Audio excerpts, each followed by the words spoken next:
আর তুমি যদি আমার বিয়ে করো তোমার মাছ খাওয়াইতে খাওয়াইতে পুরো মৎস্যকন্যা বানাই ফেলামু। হ্যাঁ মৎস্যকন্যা তো বানাবি, কারণ তুই একটা জাইলা সেটা। এই সুইটি, তুই রোহিতনকে জেলে কেন বলছিস?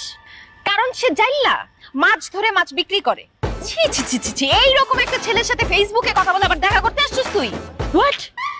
রোহিতন, সুইটি এগুলো কি বলতেছে? তুমি সত্যি জেলে তুমি মাছ বিক্রি করো?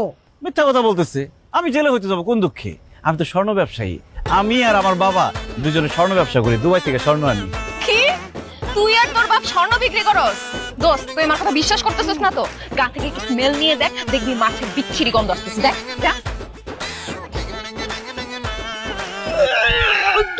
ও মাই গড, তুই তো সত্যি কথাই বলছিস। এই ছেলে, এই তোমার গা ভর্তি তো মাছের গন্ধ। তুমি যদি মাছ বিক্রি না করো তাহলে তোমার গা ভর্তি মাছের গন্ধ কেন? ওই সোনিয়া, তোমার সাথে দেখা করতে তোমার জন্য মাছ নিয়ে আসছি না, ওইটা গায়ে লাগছে তো ওই জন্য গন্ধ আসতেছে।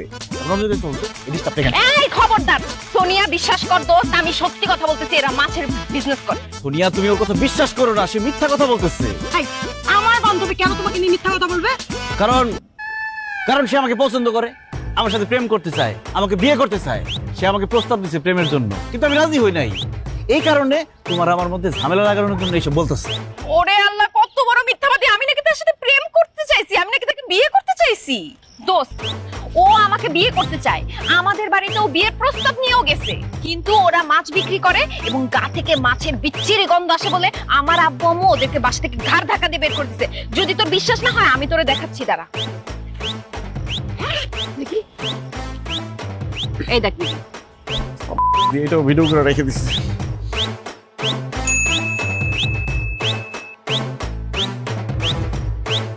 দেখছিস কি এইবার বিশ্বাস হয়েছে আমি যে সত্যি কথা বলছি? ওরা যে মাছ বিক্রি করে, ওরা জেলে।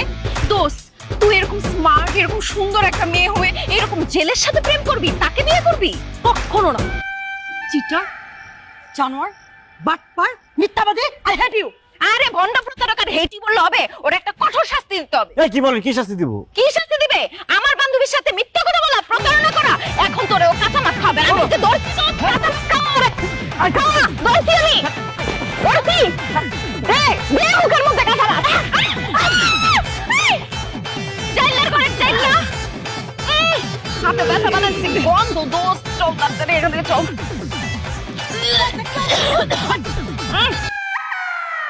এই আসেন আসেন, পদ্মার টাটকা ইলিশ, টাটকা মাছ খাইতে চাইলে আসেন। রুই কাতলা পান কিছু দেখাইবো না। কেউ আইবেন না এই জায়গায়, এই দোকানে কেউ মাছ কিনতে আইবেন না। এই দোকানে এখন বন্ধ করো, নাইলে আমি কিন্তু ভাঙা করে ফেলাম। কেন আমার মাছের দোকান ভাগবি কেন? আমার বিয়ার বয়স হয়ে গেছে, এখন আমার বিয়া করতে হইব। এই মাছের ব্যবসা যতদিন থাকবো এতদিন আমি বিয়াও করতে পারবো না, সংসারও করতে পারবো না। এ কই হইব না, আমি তো তোর বিয়ে ঠিক করে ফেলাইছি। কি কইছো আব্বা? সত্যি আমার বিয়া ঠিক করে ফেলাইছো? মাইয়া মানুষের সাথে তো। পাগলের বাচ্চা কয় কি, মাইয়া মানুষের সাথে না তো কি ভূতের সাথে তোর বিয়ে ঠিক করছি? একটা সুন্দরী রমণীর সাথেই তোর বিয়ে ঠিক করছি। আব্বা, যেইভাবে আমার একটার পর একটা বিয়া ভাঙতা ছিল, আমি তো ভাবছিলাম যে কোনো মাইয়া আমার বিয়াই করবো না, এই ভয় ছিলাম এতদিন। কিন্তু তুমি একটা মাইয়া মানুষের সাথে আমার বিয়া ঠিক করে একদম ভাবের মতো কাজ করছো। কোথায় সেই রমণী, তাকে কি দেখা যাবে? ও দাঁড়া, ডাকতাছি। এই কোথায় রুই তোদের হবু হও? এদিকে আয়। দেখতে তো স্বাস্থ্য রাস্তা ভালো, খাটা খুটা, সমস্যা নাই, মাইয়া মানুষ তো চলবো। চেহারাটা দেখা দিব? অবশ্যই দেখা দেবো, কেন দেখা দেবো না? এই যে ওরে ফকিন্নির বাচ্চা, ফকিন্নি গাড়ের মরা, তুই নি পাত্রী। হ্যাঁ, আমি তো পাত্রী। পাঙ্গাস কাকা তো তোর লাগি আমার বিয়া ঠিক করতে। রোহিতন, আব্বা, তুমি এটা কি কাজ করছো? এই মাছ কাটেন না ফকিন্নির সাথে আমার বিয়া ঠিক করছো? কি করবো, নাসিবা ছাড়া আর কোনো মাইয়া তোর সাথে বিয়ে বলতে রাজি না, এই জন্য নাসিবার সাথেই তোর বিয়ে ঠিক করছি। আব্বা, তোমার কি মাথা খারাপ হয়ে গেছে? সে বাজারের মধ্যে মাছ কাটে, এরকম একটা বেড়ির সাথে তুমি আমার বিয়া ঠিক করলা কোন আক্কেলে? আরে মাছ কাটলে সমস্যা কি? মনে কর আমাকে ব্যবসার একটা বাইরে গেল, আরে আমরা বাপ বেটা মাছ বিক্রি করলাম, আর নাসিমা মাছ খাইতে দিল। মাছ বিক্রির টাকা আর কাটার টাকা দুইটাই আমাকে টাকা গেল। তারপর বাচ্চা কাচ্চা হইলে এখানে একটা ভাতের হোটেল খুলে বমু। আমাকে যে বাচ্চা কাচ্চা হইব, ওগুলো মাছ কাটবো আর মাছ বেচবো। মানুষ যে খাই বয়সে ওই মাছ খাবো, তখন আমাকে টাকা পয়সা সব থেকে দেবো। খুব বেশি ভালো হয়ে যায় না? খুব ভালো কথা কইছিস তো। চুপ করো, দরকার হলে সারা জীবন আমি বিয়া না করে থাকুম, তবে ভুটকি মাছ কাটেন আমি বিয়া করবো। রোহিতন, তুই আমারে বিয়া কর না। আমার যে আগের জামাই ছিল না, হ্যাঁ আমার ছাইরা দেওয়ার পর আমি অনেক দিন একলা একলা আসলাম। একলা একলা থাকতে ভালো লাগে না। কি তোর আগের জামাই তোর ছেড়ে দিছে?